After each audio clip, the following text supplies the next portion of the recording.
नमस्कार, मी दीपक आणि तुम्ही पाहत आहात दीपक पटवे हे यूट्यूब चॅनल. मंडळी, पश्चिम बंगालच्या निवडणुकीवर मी आधी 2 व्हिडिओ केलेत. निवडणुकीदरम्यान करेन असं त्यावेळी मी म्हटलं होतं. गुरुवारी पहिल्या टप्प्यातलं मतदान झालं आणि विक्रमी मतदान झाल्याच्या बातम्या सगळीकडून यायला लागल्या. 92.88% मतदारांनी मतदानाचा हक्क बजावला असे आकडे सांगितले जात आहेत. आणि त्यावरून सत्ताधारी तृणमूल काँग्रेस आणि भाजपकडून देखील वाढलेलं मतदान आपल्यालाच मिळणार आहे असं दावे केले जात आहेत. मुळात मतदान खरोखर वाढलंय का हा खरा प्रश्न आहे आणि त्या संदर्भातच आकडे आज आपण समजून घेणार आहोत.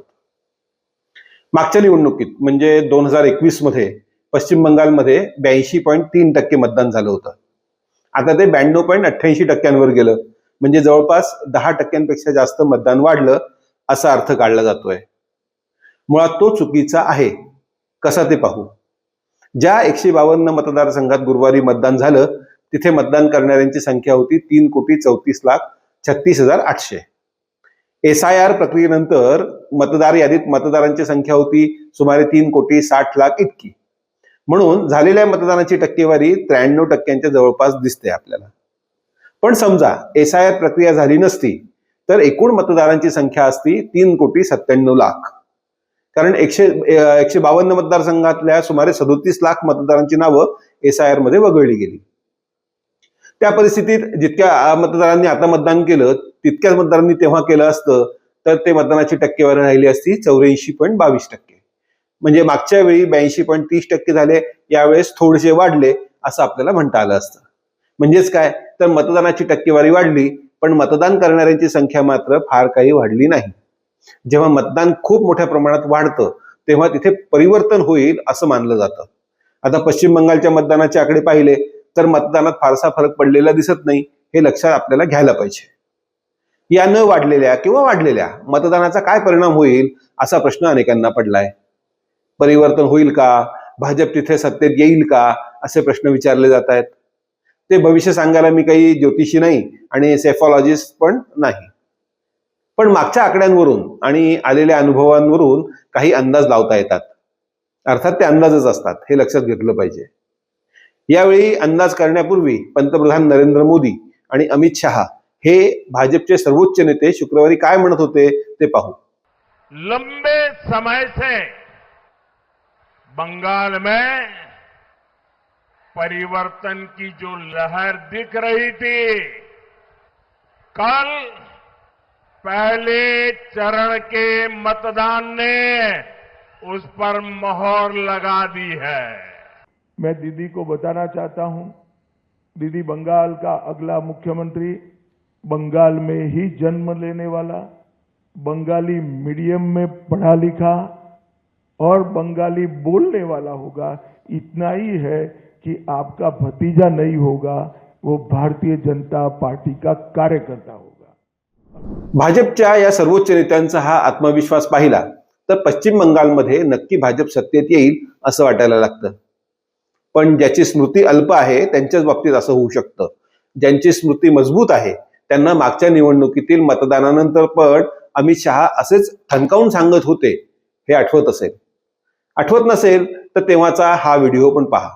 जी यहाँ पर निश्चित रूप से परिवर्तन होगा. मोदी जी के नेतृत्व में 200 से ज्यादा सीटों के साथ भारतीय जनता पार्टी की सरकार बन रही है.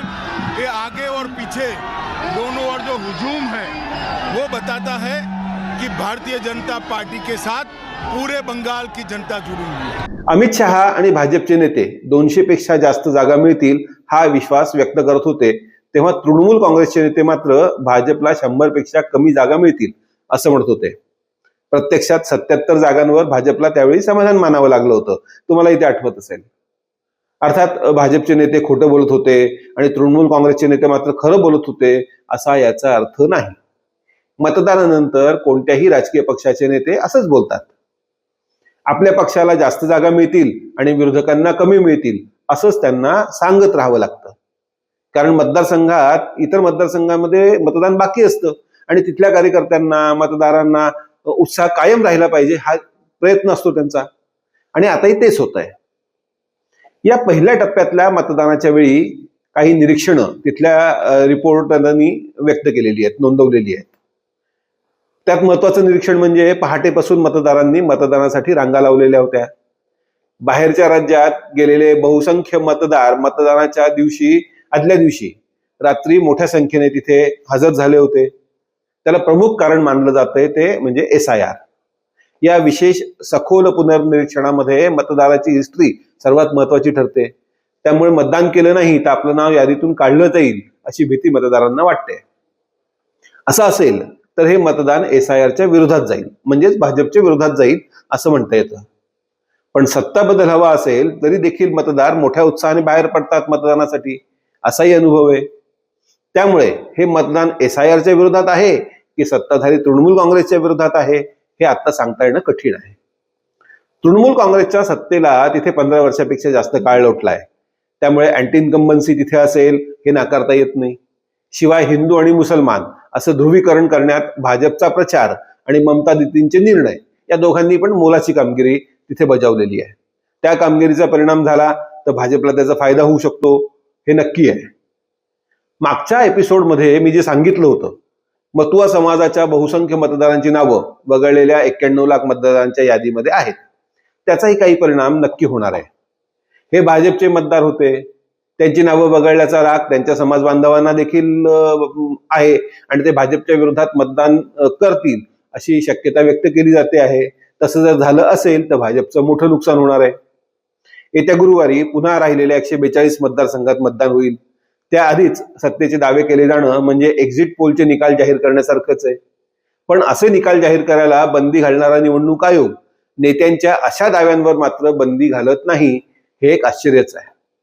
29 एप्रिलला देखील असंच उत्साहाने मतदान होईल अशीच शक्यता जास्त आहे. निकालासाठी मात्र आपल्याला 4 मेची वाट पाहावी लागणार आहे. तोपर्यंत आपण इतरही मुद्द्यांवर चर्चा करत राहणार आहोत. हा एपिसोड तुम्हाला कसा वाटला ते कमेंटमध्ये नक्की सांगा. व्हिडिओ आवडला असेल तर लाईक आणि सबस्क्राईब करायला मात्र विसरू नका. पुन्हा आपण भेटूच. तोपर्यंत नमस्कार.